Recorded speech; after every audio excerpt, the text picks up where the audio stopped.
Praise the Lord. எபினேசரே எபினேசரே இதுவரையில் உதவினீரே.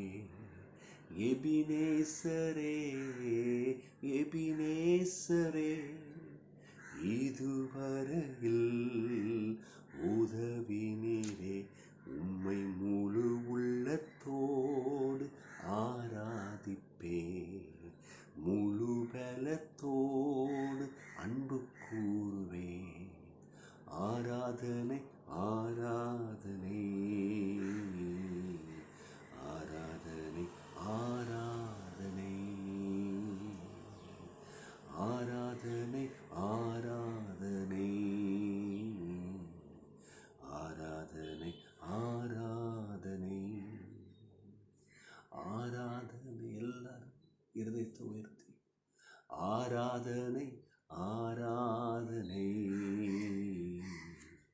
ஆராதனை ஆராதனை. எபினேசரே, கண்மணி போல நடத்தி வந்ததுக்கு நன்றி அப்பா.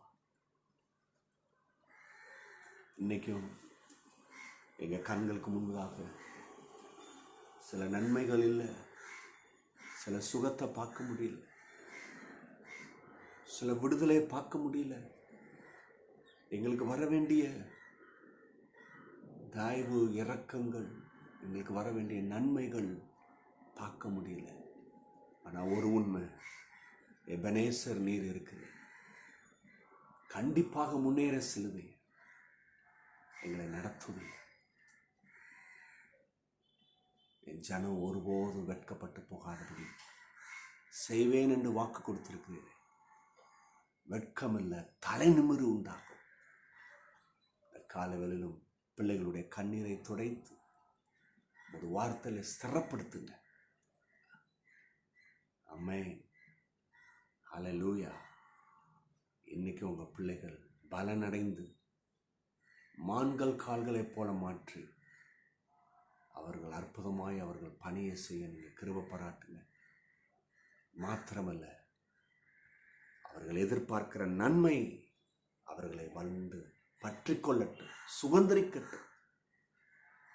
ஓ தேங்க்யூ ஜீசஸ்.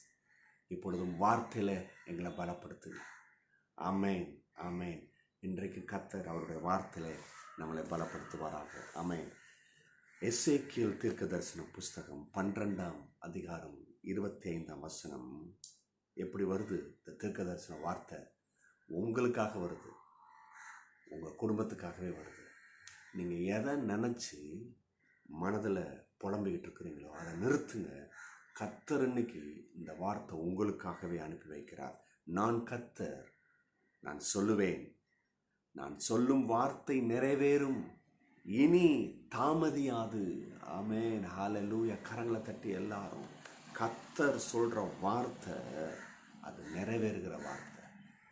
அவர் பாருங்கள், ரொம்ப அழகாக சொல்கிறார்.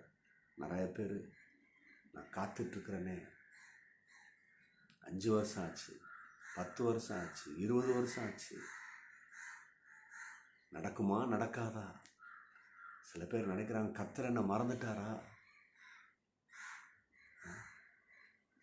கர்த்தர் என்ன மறந்துட்டாரா? சில பேர் சொல்வது உண்டு. அது என்னுடைய நன்மைங்க, வர வேண்டியது, அதுக்கு எனக்கு உரிமை இருக்குது, கர்த்தருக்கு தெரியும். நான் அதை வைத்து என்ன பண்ணுவேன்றதும் கர்த்தருக்கு தெரியும். எனக்கு ரொம்ப ஆசை இன்னும் அவருடைய ஊழியத்தை செய்யணும்னு. ஆனால் இந்த தீமையானவன், இந்த சத்ருவானவன் இப்படி தடை போட்டு வச்சிருக்கிறாங்க. மக்களே, நீங்கள் யார்?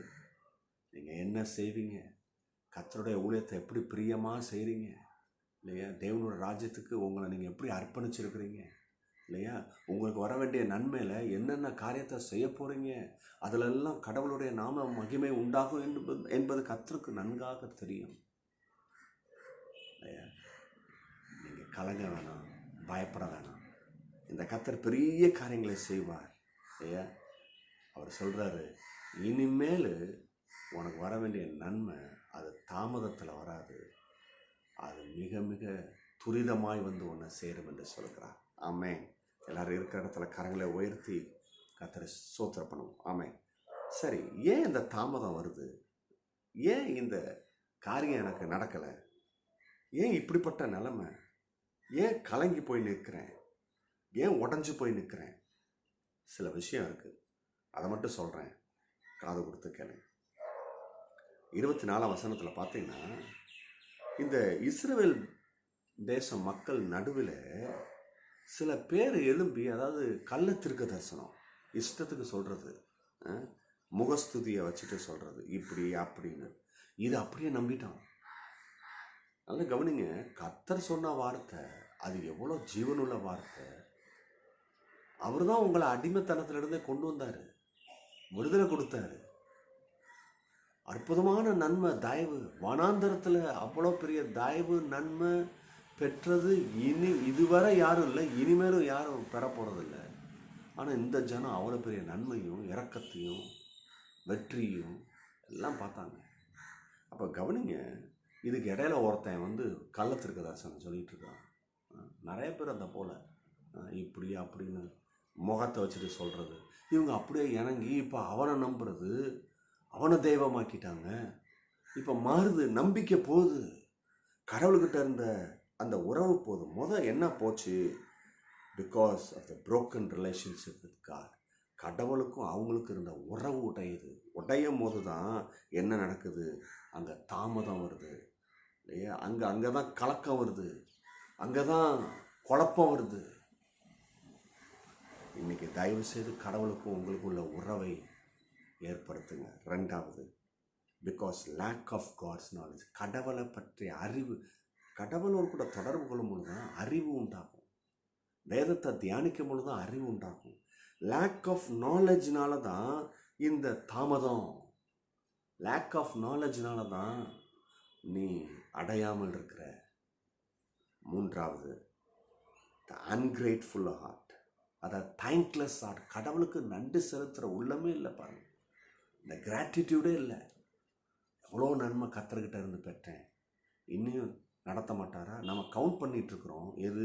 இது நடக்கலை, அது நடக்கலை, இது நடந்திருக்கணும், இது நடக்கலை, இந்நேரம் இப்படி போயிருக்கணும், இந்நேரம் இந்த வேலையில் இருக்கணும், இந்நேரம் இந்த வீடை வாங்கியிருக்கணும், இந்நேரம் இப்படி இருக்கும், இப்படி கவுண்ட் பண்ணிக்கிட்டு போகிறீங்க. நீங்கள் கவுண்ட் பண்ணுங்க, வேணான்னு சொல்லலை. ஆனால் அதே நேரத்தில் எத்தனை நன்மைகள் கர்த்தர் உங்களுக்கு செய்தார் என்பதை ஏன் நினைத்து பார்க்காம போகிறோம்? நல்லா கவனிங்க, தாமதம் வர்றதுக்கு காரணத்தை சொல்லிகிட்டு இருக்கிறேன். வாழ்க்கையில் சில காரியங்கள் வந்து கைகூடாமல் போகிறதுக்கு காரணத்தை சொல்லிகிட்டு இருக்கிறேன்.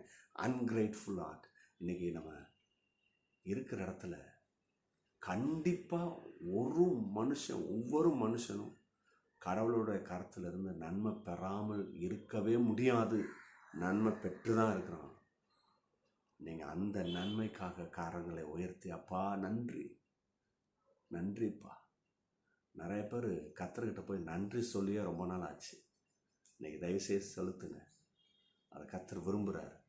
கர்த்தர் உங்களை நடத்துவார். அப்பா பிதாவே, இந்த வார்த்தைக்காக நன்றி. இந்த வார்த்தையில் உங்கள் பிள்ளைகளை உயிர்ப்பீங்க, நடத்துங்க. ஆமென். God bless you. Bye-bye.